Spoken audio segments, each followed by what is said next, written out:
అందరికీ నమస్తే. Welcome to TR TV. నేను మీ తిరుపతి. మునుగోడు కాంగ్రెస్ పార్టీ ఎమ్మెల్యే రాజగోపాల్ రెడ్డి మొన్న ఒక మీటింగ్లో మాట్లాడినటువంటి మాటలు ఇప్పుడు సోషల్ మీడియాని షేక్ చేస్తున్నది. కాంగ్రెస్ పార్టీలో ఉన్నటువంటి చాలామంది లీడర్లు రెస్పాన్స్ అయ్యారు. రాజగోపాల్ రెడ్డి గట్టెట్లా మాట్లాడతాడు, రాజగోపాల్ రెడ్డి గట్టెట్లా సీరియస్ అవుతాడని చెప్పి కొంతమంది, లేదు రాజగోపాల్ రెడ్డి మాట్లాడింది కరెక్టు, రాజగోపాల్ రెడ్డి కాంగ్రెస్ పార్టీని ఉద్దేశించి మాట్లాడలే, కాంగ్రెస్ పార్టీ లీడర్లను ఉద్దేశించి మాట్లాడలే, అవినీతి పైన మాట్లాడిండు, అక్రమాల పైన మాట్లాడిండు, దందాల పైన మాట్లాడిండు. ఎవరైతే నాయకులు అవినీతి అక్రమాలు చేస్తారో వాళ్ళ భర్తం పడతా అన్నాడు, వాళ్ళ అంతు చూస్తా అనేటటువంటి మాట రాజగోపాల్ రెడ్డి చెప్పిండు తప్ప ఇక్కడ కూడా కాంగ్రెస్ పార్టీ లీడర్లను ఇబ్బంది పెట్టి మాట్లాడలేదు రాజగోపాల్ రెడ్డి అనేది చాలామంది కాంగ్రెస్ పార్టీలో ఉన్నటువంటి లీడర్లు చెప్తున్న మాట. కాంగ్రెస్లో కొంతమంది రాజగోపాల్ రెడ్డికి అగెనెస్ట్ ఉన్నారు, కొంతమంది సూపర్ పాజిటివ్ ఉన్నారు. రాజగోపాల్ రెడ్డి సూపర్ గ్రేట్ అని చెప్పేటటువంటి వాళ్ళు కూడా కాంగ్రెస్లో చాలామంది ఉన్నారు. ఇప్పుడు రాజగోపాల్ రెడ్డి మాట్లాడింది కరెక్ట్ కాదు అని ఎవరు చెప్తారంటే పార్టీలు మారినటువంటి వాళ్ళు చెప్తారు. పార్టీ మారిన ఎమ్మెల్యేలు, లేకపోతే రేవంత్ రెడ్డికి పొద్దుగాల లేస్తే మా అన్న అని చెప్పి రేవంత్ రెడ్డికి భజన చేసేటటువంటి వాళ్ళు, లేకపోతే రేవంత్ రెడ్డికి పాజిటివ్ ఉండేటటువంటి వాళ్ళు మాత్రమే రాజగోపాల్ రెడ్డి పైన సీరియస్ అవుతారు. ఒరిజినల్ కాంగ్రెస్ పార్టీ లీడర్లు, కాంగ్రెస్లో పుట్టి పెరిగి కాంగ్రెస్ పార్టీలో గెలిచిన లీడర్లు, తెలంగాణ ఉద్యమంలో ఉన్నటువంటి లీడర్లు రాజగోపాల్ రెడ్డిని ఎక్కడ కూడా ఇబ్బంది పెట్టరు. రాజగోపాల్ రెడ్డి మాట్లాడినటువంటి మాటలను వ్యతిరేకించరు. రాజగోపాల్ రెడ్డి మాట్లాడేది ముమ్మాటికి వాస్తవం కదా. మొన్న ఏమన్నాడు, చాలామంది అవినీతి చేస్తురు, అక్రమాలు చేస్తురు, దందాలు చేస్తురు, దోపిడీ చేస్తురు, ఈ దోపిడీ పరులను వదిలిపెట్టను, అవినీతి పరుల గుండెల్లో నేను నిద్రపోతానేటటువంటి మాట రాజగోపాల్ రెడ్డి చెప్పిండు. ఎందుకన్నాడు ఆ మాట తెలుసా? అవినీతి పరులను అంతం చేయాలి, అవినీతి పరులు రాజకీయాలలో ఉండొద్దు, వాళ్ళ వల్ల ఇబ్బంది అవుతుంది. ఇప్పుడు సామాన్యులకు డబుల్ బెడ్రూమ్ కావాలంటే 500 రూల్స్ పెట్టిర్రు, కానీ రాజకీయ నాయకులు మాత్రం లక్షల కోట్లు సంపాదించుకుంటున్నారు అని చెప్పి రాజగోపాల్ రెడ్డి మాట్లాడిండు. కొంతమంది ఏమన్నారు, పొంగులేటి శ్రీనివాస్ రెడ్డిని ఉద్దేశించి రాజగోపాల్ రెడ్డి మాట్లాడిండేమో అని అన్నారు. అన్న ఉద్యమానికి సంబంధం లేనటువంటి వాళ్ళు వచ్చి పెత్తనం చెలాయిస్తున్నారు అనేటటువంటి మాట రాజగోపాల్ రెడ్డి చెప్పిండు. అంటే రేవంత్ రెడ్డిని ఉద్దేశించే మాట్లాడిండేమో రాజగోపాల్ రెడ్డి అని కూడా చాలామంది అనుకున్నారు. ఆ తర్వాత పిసిసి అధ్యక్షుడు మహేష్ కుమార్ గౌడ్ ఆయన మాట్లాడిండు. తర్వాత రాజగోపాల్ రెడ్డి కోపం వచ్చి మహేష్ కుమార్ గౌడ్ నాకు నీతులు చెప్తున్నాడు, నాకు కాదు రేవంత్ రెడ్డికి చెప్పాలి నీతులు, పార్టీ మారినటువంటి ఎమ్మెల్యేలను తీసుకొచ్చి కాంగ్రెస్లో పెట్టడం వల్ల కాంగ్రెస్ పార్టీ పరువు అవుతుంది, అది చూసుకొని ముందు ఆలోచన చేయరు అని చెప్పి రాజగోపాల్ రెడ్డి మహేష్ కుమార్ గౌడ్ పైన కూడా కొంత ఆయన మాట్లాడేటటువంటి కార్యక్రమం చేసిండు. రాజగోపాల్ రెడ్డికి ఒరిజినల్ కాంగ్రెస్ పార్టీ ఎమ్మెల్యేల సపోర్ట్ ఉన్నది. ఎట్లున్నది ఆ సపోర్ట్ కూడా చెప్తా. జడ్చర్ల ఎమ్మెల్యే అనిరుద్ రెడ్డి మీకు తెలుసు. ఈ మధ్యకాలంలో అనిరుద్ రెడ్డి కూడా రేవంత్ రెడ్డిని కొంత విమర్శిస్తున్నాడు, ప్రభుత్వం పైన కూడా కొంత తీవ్రమైనటువంటి విమర్శలు చేస్తున్నాడు. ఎందుకు విమర్శలు లేనికి రీజన్ ఏంటంటే అనిరుద్ రెడ్డి కూడా మంత్రి పదవి ఆశిస్తున్నాడు అనేది కొంత వినబడుతున్న ఇంటర్నల్ చర్చ. అంటే ఆశిస్తున్నాడని చెప్పి రకరకాలు వినబడుతుంది, అది నిజమో కాదో తెలియదు. కానీ అనిరుద్ రెడ్డి కూడా రేవంత్ రెడ్డి పైన కోప్పడుతున్నాడు. ఎందుకు తెలుసా? జడ్చర్ల నియోజకవర్గానికి నిధులు వస్తలేవు. మళ్ళీ అనిరుద్ రెడ్డి ఏం చెప్పిండు తెలుసా?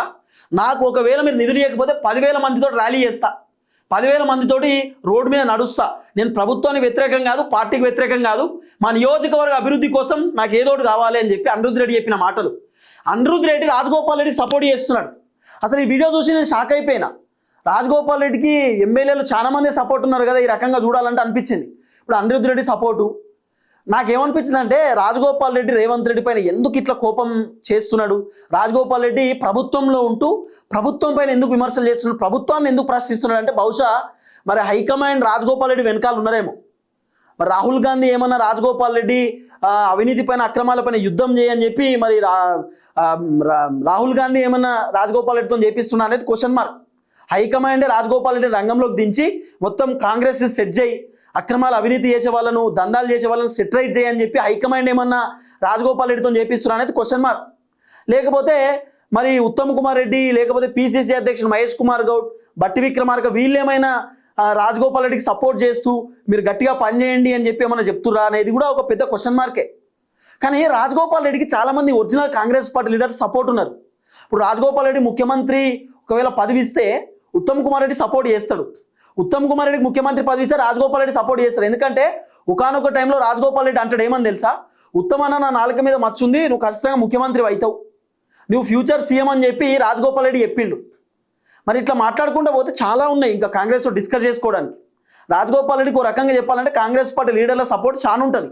ఎందుకంటే Rajagopal Reddy original Congress party leader, Congress పార్టీలో పుట్టి పెరిగిండు, కాంగ్రెస్ పార్టీ కోసం పనిచేసేటటువంటి వ్యక్తి కాబట్టి, ఉద్యమంలో ఉన్నటువంటి వ్యక్తి కాబట్టి రాజగోపాల్ రెడ్డి కొంత సపోర్ట్ బాగానే ఉంటుంది. ఇప్పుడు అనిరుద్ రెడ్డి ఏం మాట్లాడిండో మీరు ఫస్ట్ వినుర్రి, విన్నాక మీకు మొత్తం అర్థమవుతుంది కథ. రాజగోపాల్ రెడ్డి అనేటోడు ఒక ఏమంటే పర్వతం అంటే ఒక వాల్కానో. ఆయన కోపం వచ్చిందంటే అది అగ్ని పర్వతం బర్స్ట్ అయినట్టు బర్స్ట్ అవుతుంది. ఆయన ఎప్పుడైనా కానీ మంత్రి పదవి కోసం నాకు కావాలని చెప్పి కొట్లాడలేదు, అడగలేదు. 2.5 సంవత్సరాలు అయింది. అవి అయి ఉంటే అప్పుడే కొట్లాడుతుంది. ఆయన ప్రజల గురించి ఇష్యూస్ పైన అడుగుతున్నాడు. దాని తప్పేం లేదు. నేను కూడా ఛాన్సాల ఇష్యూస్ గురించి మాట్లాడినాను. ఇష్యూస్ ఉన్నాయి, అది మేము ఇష్యూస్ కరెక్ట్ చేసుకుంటే మా పార్టీకే మంచి పేరు వస్తుంది కదా.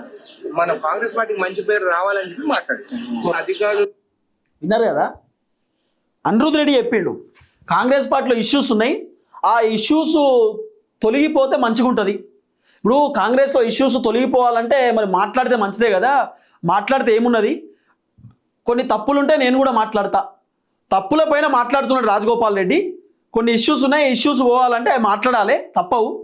మరి ఆ ఇష్యూస్ పోతే బాగుంటుంది. కాంగ్రెస్ పార్టీ ఇష్యూస్ క్లియర్ అయితే ఏమి ఇబ్బంది ఉండదు. అనిరుద్ రెడ్డి చెప్తున్నాడు రాజగోపాల్ రెడ్డి మంత్రి పదవి కోసం ఎప్పుడు మాట్లాడలేదు, మంత్రి పదవి కోసం ఆశించలేదు, ఆయన సమస్యల పైన మాట్లాడుతున్నాడు అనేది అనిరుద్ రెడ్డి చెప్తున్న మాటలు. మీరు బాగా అర్థం చేసుకోండి.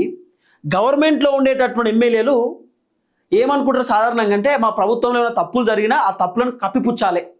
ఏదైనా తప్పు జరిగింది అనుకో, లేదు మేము చేయలేదు, అది ఏదో చిన్న పొరపాటు అయిందో, మిస్టేక్ అయిందో, ఇంకోసారి అట్లా తప్పులు చేయమని చెప్పి అంటారు. సాధారణంగా అధికార పార్టీ ఎమ్మెల్యేలైనా అధికార పార్టీ లీడర్లైనా గదే చెప్తారు కదా, మా ప్రభుత్వంలో ఒక చిన్న తప్పు జరిగింది, అది సెటిల్ చేసుకుంటాం, అది మార్చుకుంటామని అంటారు.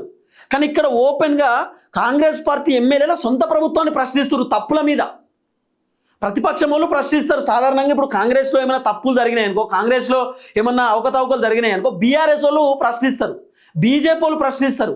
ఇక్కడ అంతా ఉల్టా పుల్టు ఉన్నది. కాంగ్రెస్లో తప్పులు జరిగితే కాంగ్రెస్ పార్టీ ఎమ్మెల్యేలు ప్రశ్నిస్తున్నారు, కాంగ్రెస్ పార్టీ ఎమ్మెల్యేలు నిలదీస్తున్నారు. అంటే అంత రివర్స్ కనబడుతుంది ఇక్కడ సినిమా అంతా. ఇప్పుడు కాంగ్రెస్లో రాజగోపాల్ రెడ్డి ఉన్నాడు, కాంగ్రెస్లో ఏమైనా అవినీతి అక్రమాలు జరిగినా రాజగోపాల్ రెడ్డి లేదు మేమేం చేయలేదు, మేమేం తప్పులు చేయలేదు, మస్తు పని చేస్తున్నామని చెప్పాలి. కానీ అట్లా చెప్తలేడు. అవినీతి పరుల భర్తం పడతా అంటున్నాడు. అనిరుద్ రెడ్డి కూడా సమస్యల పైన మాట్లాడుతున్నాం, ఎస్ మాకు కూడా సమస్యలు ఉంటే మాట్లాడతా అని చెప్తున్నాడు. అంటే అర్థమైంది కాంగ్రెస్లో సమస్యలు ఉన్నట్టే కదా. కాంగ్రెస్లో సమస్యలు ఉన్నాయి, కాంగ్రెస్లో లోపాలు ఉన్నాయి, కాంగ్రెస్లో ఏదేదో జరుగుతుంది. అందుకే కదా వీళ్ళు మాట్లాడేది. ఎమ్మెల్యేలు ఉత్తగా ఎందుకు మాట్లాడతారు? మొన్న చేవెళ్ళ ఎమ్మెల్యే కాళ యాదయ్య ఒక సభలో చెప్పిండు, మా దగ్గర రోడ్లు మంచిగా లేవు, రేవంత్ రెడ్డి కొంచెం రోడ్లు సెట్ చేయమని చెప్పిండు. కొన్ని నియోజకవర్గాలలో కాంగ్రెస్ పార్టీ సొంత ఎమ్మెల్యేలు మా తాన డబుల్ బెడ్రూమ్లు లేవు కావాలి, మా తాన నీళ్ళు వస్తలేవు కావాలి, మా తాన పొలాలకు నీళ్ళు వస్తలేవు పంట పండియనికి కావాలి, ఇట్లా వాళ్ళ సమస్యలు బహిరంగంగా చెప్తున్నారు. రేవంత్ రెడ్డి ఏమో కాంగ్రెస్ అద్భుతం అయిపోయింది, భూకంపం బదలైపోయింది, సూపర్ చేసినామని రేవంత్ రెడ్డి డైలాగులు కొడతాడు. మరి ఒరిజినల్ కాంగ్రెస్ పార్టీ ఎమ్మెల్యేలు ఓపెన్గా మాట్లాడుతున్నారు, మా తాన ఈ సమస్యలు ఉన్నాయి, ఆ సమస్యలు ఉన్నాయి అని చెప్పి. మరి ఇప్పుడు రేవంత్ రెడ్డి ఏం చేస్తాడు? ఇప్పుడు రాజగోపాల్ రెడ్డి ఓపెన్ స్టేట్మెంట్ ఇచ్చిండు. రాజగోపాల్ రెడ్డి ఏమన్నాడు? అవినీతి పరులు ఎక్కువైపోయారు, అక్రమాలు చేసే వాళ్ళు ఎక్కువైపోయినారు, వాళ్ళ భర్తం పడతా, వాళ్ళ సంగతి చూస్తా అని చెప్పి రాజగోపాల్ రెడ్డి మాట్లాడిండు. మహేష్ కుమార్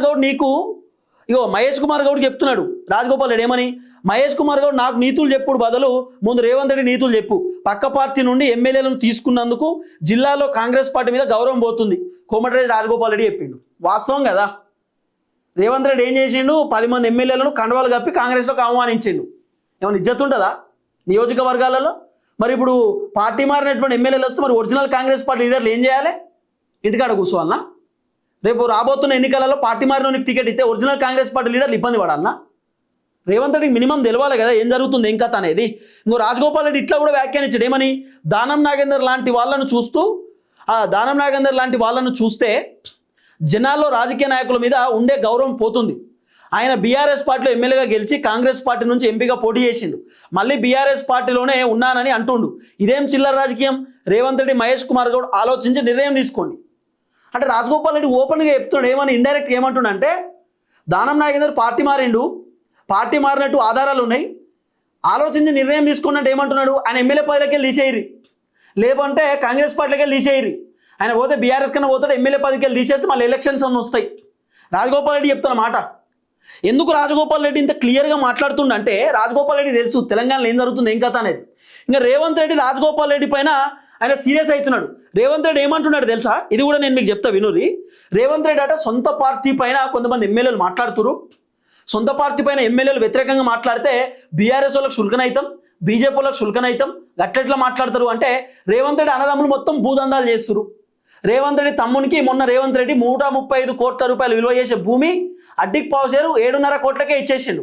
ఏడా ఫ్యూచర్ సిటీలో ఫ్యూచర్ సిటీలో రేవంత్ రెడ్డి 7.5 కోట్లకే 5 ఎకరాల భూమి ఇచ్చిండు. 135 కోట్లు మార్కెట్లో సేల్ పెడితే మరి రేవంత్ రెడ్డి అన్నదమ్ములు అడ్డికి పావుసారి భూములని కథం చేస్తలేరా? మరి ఇట్లా అవినీతి చేస్తున్న అక్రమాలు చేస్తున్న మాట్లాడకపోతే ఏం చేస్తారు? పొంగులేటి శ్రీనివాస్ రెడ్డి వితౌట్ పర్మిషన్ ఆయన మైనింగ్ చేస్తలేడా? ఆయన కంపెనీ మైనింగ్ చేయలే, మరి అవినీతి కాదా అది? అంటే కాంగ్రెస్లో ఉన్నటువంటి మంత్రులు ఇష్టానుసారంగా వివరిస్తుంటే రేవంత్ రెడ్డి వెనకాలన్న ఫహీం ఖురేషి, రోహిన్ రెడ్డి, వేం నరేందర్ రెడ్డి, రేవంత్ రెడ్డి అన్నదమ్ములు ఇష్టానుసారంగా వ్యవహరిస్తుంటే రాజగోపాల్ రెడ్డి, అనిరుద్ రెడ్డి లాంటి కీలకమైనటువంటి ఎమ్మెల్యేలు, ప్రజల కోసం పనిచేసే ఎమ్మెల్యేలు మాట్లాడొద్దా?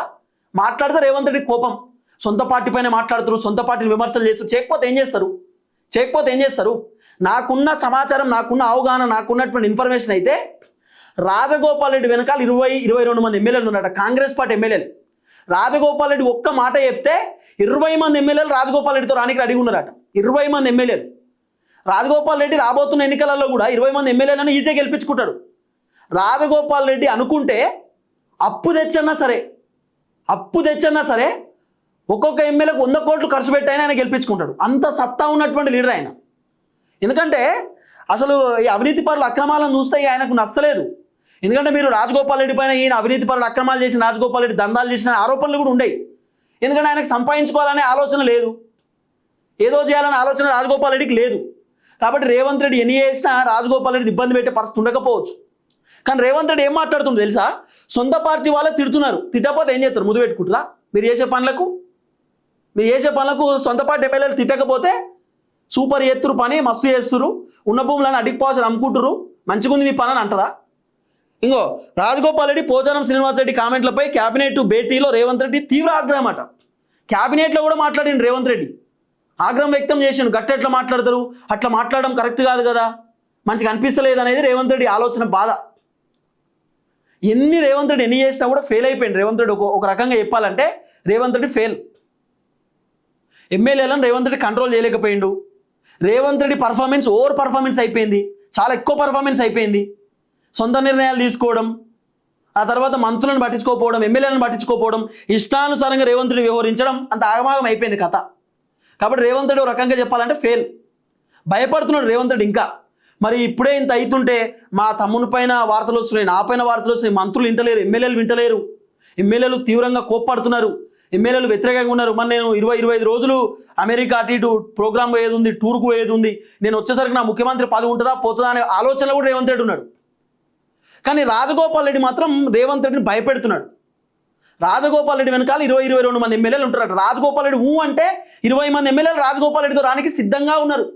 ఇది క్లియర్గా వినబడుతున్న చర్చ. రేవంత్ రెడ్డి క్యాబినెట్లో కూడా ఎమ్మెల్యేలతోటి, మంత్రులతో మాట్లాడినట్టు ఏమని, ఎమ్మెల్యేలను కంట్రోల్ చేసే పని మంత్రులే చేయాలన్నట, ఎమ్మెల్యేలను మంత్రులే కంట్రోల్ చేయాలన్నట, ఎమ్మెల్యేలు తిట్టకుండా మంత్రులే చూసుకోవాలన్నట, ఎమ్మెల్యేలు అటు ఇటు కాకుండా మంత్రులే చూసుకోవాలి. మొత్తం మంత్రులకే రేవంత్ రెడ్డి బాధ్యతలు అప్పగించారు. ఎందుకంటే రేవంత్ రెడ్డి మాట ఎమ్మెల్యేలు వినరు కాబట్టి మంత్రులకు చెప్తే ఇక మంత్రులే చూసుకుంటారు కదా అనేది రేవంత్ రెడ్డి బాధ.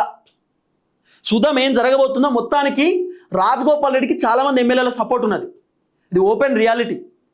ఇప్పుడు రేవంత్ రెడ్డి ఇంకోటి ఏమనుకుంటుండంటే, రాజగోపాల్ రెడ్డి ఇంత ధైర్యంగా విమర్శలు చేస్తున్నాడు, రాజగోపాల్ రెడ్డి వెనకాల ఎవరున్నారు, హైకమాండ్ ఉన్నారా, ఇంతమంది ఎమ్మెల్యేలు ఉన్నారు, ఇంతమంది మంత్రులు ఉన్నారు, రాజగోపాల్ రెడ్డి ముఖ్యమంత్రి పదవిలో ఏమన్నా కూర్చుంటాడా, అసలు రాజగోపాల్ రెడ్డి ఇంత ధైర్యంగా మాట్లాడుతున్నాడు, ప్రభుత్వాన్ని విమర్శలు చేస్తున్నాడు, నన్ను పట్టించుకుంటలేడు, అసలు రేవంత్ రెడ్డి అంటే జీరో లెక్క చూస్తున్నాడు, అసలు రాజగోపాల్ రెడ్డి ధైర్యం ఏంది అనేది రేవంత్ రెడ్డికి అర్థమవుతలేదు. రేవంత్ రెడ్డి తెలుసుకునే ప్రయత్నం చేస్తున్నట ఇంటెలిజెన్స్ తోటి. రాజగోపాల్ రెడ్డి అసలు ఏం చేస్తాడు, ఏం కదా, రాజగోపాల్ రెడ్డి ఇంటికి ఎవరెవరు పోతున్నారు, ఏ ఎమ్మెల్యే టచ్లో ఉన్నారు, ఏ మంత్రులు టచ్లో ఉన్నారు, రాజగోపాల్ రెడ్డి నా సీఎం సీట్కి ఏమైనా ఎసరు పెడతాడా, రాజగోపాల్ రెడ్డి ఢిల్లీలో ఎవరితో టచ్లో ఉన్నాడు, రాజగోపాల్ రెడ్డి మొన్న ఢిల్లీకి పోయినప్పుడు ఎవరిని కలిసిండు, రాజగోపాల్ రెడ్డి 2-3 రోజులు కనబడలే ఎటు పోయిండు, నల్గొండలో మీటింగ్ అయినప్పుడు కూడా రాజగోపాల్ రెడ్డి ఢిల్లీలో ఉన్నాడు, ఎవరిని కలిసిండు, ఇవన్నీ రేవంత్ రెడ్డి తెలుసుకునే ప్రయత్నం చేస్తాడు. ఎందుకంటే రేవంత్ రెడ్డికి ఉన్న బాధ, ఇక్కడ రాజగోపాల్ రెడ్డి నా ముఖ్యమంత్రి కుర్చీలో కూర్చుంటాడేమో అనేది పెద్ద బాధ అయిపోయింది అన్నకు. ఇప్పుడు రాజగోపాల్ రెడ్డి తలుచుకుంటే సీఎం సీట్లో కూర్చోవడం కూడా పెద్ద అదేం కాదు. ఇప్పుడు 66 మంది ఎమ్మెల్యేలు ఉన్నారు, రాజగోపాల్ రెడ్డి తలుచుకుంటే 20 మంది ఎమ్మెల్యేలను వెనక్కి లాక్కున్నాడు అనుకో, తన వైపు లాక్కుంటే ఇక మిగతా వాళ్ళని రాజగోపాల్ రెడ్డి చిన్నమెల్లగా మంత్రులను సెడి చేసి ఇంకోళ్ళని సెడి చేసి ఆయన వైపు మొత్తం ఎమ్మెల్యేలను తీసుకుంటే, రాజగోపాల్ రెడ్డికి ఎమ్మెల్యేల మద్దతు ఎక్కువ ఉంటే రాజగోపాల్ రెడ్డి సీఎం కదా. ఏ ఎమ్మెల్యేలు అయితే ఎక్కువ మద్దతు ఒక లీడర్కి ఇస్తారో వాళ్ళే సీఎం. కాబట్టి రాజగోపాల్ రెడ్డి ఏమైనా ముఖ్యమంత్రి పదవిని ఏమైనా మారుస్తారేమో అనే ఆలోచనతో కూడా రేవంత్ రెడ్డి ఉన్నాడు. ఎందుకు రాజగోపాల్ రెడ్డి ధైర్యంగా మాట, రాజగోపాల్ రెడ్డికి వాళ్ళు ఎమ్మెల్యేలు సపోర్ట్ చేస్తారు. రేవంత్ రెడ్డికి అసలే నచ్చలేదు. రాజగోపాల్ రెడ్డికి అందరూ సపోర్ట్ చేయడం, రాజగోపాల్ రెడ్డికి అందరూ పాజిటివ్ ఉండడం రేవంత్ రెడ్డికి ఏదో తేడా కొడుతుంది. రేవంత్ రెడ్డి ఏదో ఆలోచనలో పడ్డాడట, ఏదో ఉందని చెప్పి. చూద్దాం ఏం జరగబోతుందో.